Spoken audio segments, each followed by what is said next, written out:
जहां एक सद्गुण आता है वहां दूसरा भी आता है, जहां दूसरा आता है वहां तीसरा आता है। जैसे सांकल की एक कड़ी आ गई तो पूरी सांकल आ जाती। ऐसे भक्ति अथवा भक्त का संग, सत्संग कुछ भी मिल जाता है तो धीरे धीरे आदमी के गुण बढ़ जाते। आदमी के जीवन में थोड़ा अवगुण आ जाता और ध्यान नहीं देता तो अवगुण भी ऐसे ही बढ़ जाते। एक मुल्ला जी थे, बड़े सुप्रसिद्ध मुल्ला थे।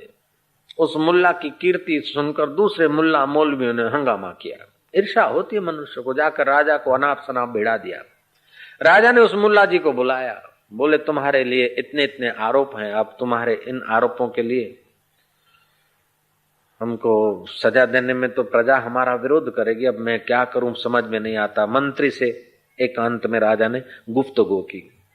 मंत्री ने बोला कि इस मुल्ला मौलवियों को आपस में झगड़ रहे हैं, क्या पता क्या है, आप अगर सजा देना चाहें तो आप अपनी ओर से सजा न दो, मुल्ला खुद अपने आप को सजा के खाई में गिरा दे, ऐसी युक्ति बताता हूं। मंत्री ने एक युक्ति बताई। राजा ने मुल्ला को कहा कि देख मुल्ला, तुम्हारी इतनी प्रसिद्धि है, इतने लोग मानते और इतना कुप्रसिद्धि भी है। अब महल के फलाने खंड में 4 कमरे हैं, उन 4 कमरों में मैंने व्यवस्था कर रखी है। रात भर तुमको उस खंड में भेजेंगे, तुम अकेले ही होगे। इन 4 कमरों में से किसी न किसी एक कमरे में कोई जो भी चीज है उसका तुम उपयोग करेंगे तो राजा साहब समझेंगे कि हमारी आज्ञा का पालन किया, खुश होकर तुमको छोड़ देंगे। अगर तुम 4 कमरों में से किसी भी चीज का उपयोग नहीं करा तो राजा साहब का तुमने अनादर करने का पाप लिया, उसलिए राजा साहब नाराज भी हो सकते हैं। मुल्ला को भेज दिया। रात्रि हुई उस खंड में जहां 4 कमरे थे, अलग अलग सजे धजे, मुल्ला जी अकेले। खोला दरवाजा तो एक दरवाजे में ओ कमरे में फांसी लटक रही। बोले फांसी का उपयोग करके मेरे को मरना थोड़े है। दूसरा देखा कमरा, तो दूसरे कमरे में महाराज वो नटखटी सजी धजी रंडी बैठी थी। लोग तो हजारों लाखों रुपया खर्च करके रंडियों को बुलावे। ऐसे ही टीवी में खूब नाच दिख रहा है यार, सिनेमा के पर्दे पे खूब नाच दिख रहा है, फिर ऐसे नाच गाने करके कब तक आप संसार में उलझोगे। अब तो कन्हैया का नाच देखो, जयराम जी की ठुमक ठुमक नाच रहा है, तुम्हारे मन को आनंदित कर रहा है, पवित्र कर रहा है। ऐसे भगवान की लीला को देखो। मुल्ला जी ने देखा तो वैश्या बैठी नखरे कर रही।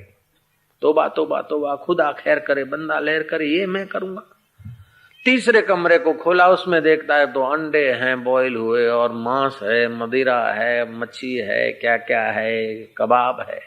चौथे कमरे में देखा तो भिन्न भिन्न प्रकार का शराब पड़ा है। कोई वाइन है तो कोई देसी है तो कोई नारंगी है तो कोई कुछ है तो कोई विस्की है तो कोई कुछ है, कोई टोलू है तो कोई कुछ है, भिन्न भिन्न किस्म का शराब। शराब कैसे पीना। फिर दूसरे तीसरे कमरे को एक बार फिर से सोचता कि अब सुबह होने जा रहा है, किसी न किसी कमरे का उपयोग करना है तो अब क्या करे। फांसी तो नहीं खाऊंगा और ये मांस मेरे को तो नापाक चीज खाना गले नहीं उतरेगी। वैश्या के पास तो जाना, मेरे खुदा ताला नाराज होंगे। चलो ये शराब है ना, इसमें पानी तो होता है, प्यास लगी है, जरा एक घूंट भर के पी लेते हैं ताकि अपने को राजा साहब खुश हो जाए। एक घूंट भर के पी लिया तो मती पर उसका प्रभाव पड़ गया। एक घूंट इसकी पिया तो एक घूंट दूसरे की पिया, तीसरे की पिया। घूंट पीते पीते पीते अल्कोहल का प्रभाव पड़ा मति पर, बुद्धि पर, ज्ञान तंतु पर। अब भूख भी लगी, बोले अब इतना बना कर रखा है बिगड़ जाएगा, जरा सा कबाब खा लें, जरा अंडे खा लें। अब अंडे खाए तो सेक्सुअल केंद्र उत्तेजित हुए, काम विकार।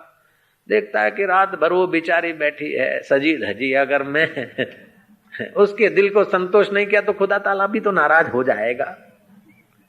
उसको संतोष करने के लिए अपनी कमर तोड़वाने गया। इतने में तो सुबह हो गए। देखे मैंने तो 3 कमरे का उपयोग कर लिया, कौन सा मुंह दिखाऊंगा प्रजा को। आप ही फांसी खा के मर गया। ये शराब का प्रभाव है, आदमी अपने आप का विनाश कर देता है। बोतल की शराब अगर आदमी को बर्बाद कर देती है तो राम नाम की शराब आबाद भी तो कर देती है मनुष्य को।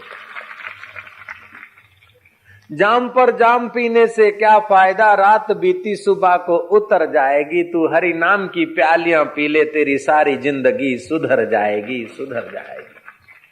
आज का विज्ञान कहता है कि जो आदमी शराब पीता है शराब में एक किस्म का अल्कोहल होता है, वो जहर होता है, स्लो पॉइजन जैसा काम का। जितनी शराब महंगी और नशा ज्यादा लगाने वाली, उतना उसमें अल्कोहल का परसेंटेज ज्यादा होता है। अब दारू पीने वाले के ब्लड में, खून में अल्कोहल आ जाता है, फिर उसके खून से जो बालक पैदा होता है, उस बालक को आंख का कैंसर होने की संभावना है। उस बच्चे को आंख का कैंसर नहीं हुआ तो बेटे के बेटे को, उसके बेटे को, अगर उसको भी नहीं हुआ तो बेटे के बेटे को, उसके बेटे को, उसको भी नहीं हुआ तो बेटे के बेटे को, उसके बेटे के बेटे के बेटे के बेटे को होगा। 10वीं पीढ़ी के बच्चे को आंख का कैंसर हो सकता है बोतल की शराब से। जब बोतल की शराब 10 पीढ़ियां बर्बाद कर देती है, जो आदमी हरि नाम लेता है तो उसके ब्लड में, उसके रक्त के कण में एक सात्विक वाइब्रेशन पैदा होते हैं, उसकी 21 पीढ़ियां तरती है। बोतल की शराब 10 पीढ़ियां बर्बाद कर सकती है, तो हरि नाम की शराब 21 पीढ़ियां आबाद कर दे, तो इसमें क्या आश्चर्य है हमारा। वे लोग धनभागी हैं जो कीर्तन का प्रसाद पाते हैं, दूसरों को पवाते हैं। शराब में तो कईयों के पैसे चट हो जाएं, लेकिन भगवान के कार्य में जिनका समय शक्ति जाता है, वो सचमुच भगवान की कृपा के पात्र होते हैं, पुण्य के भागी होते हैं।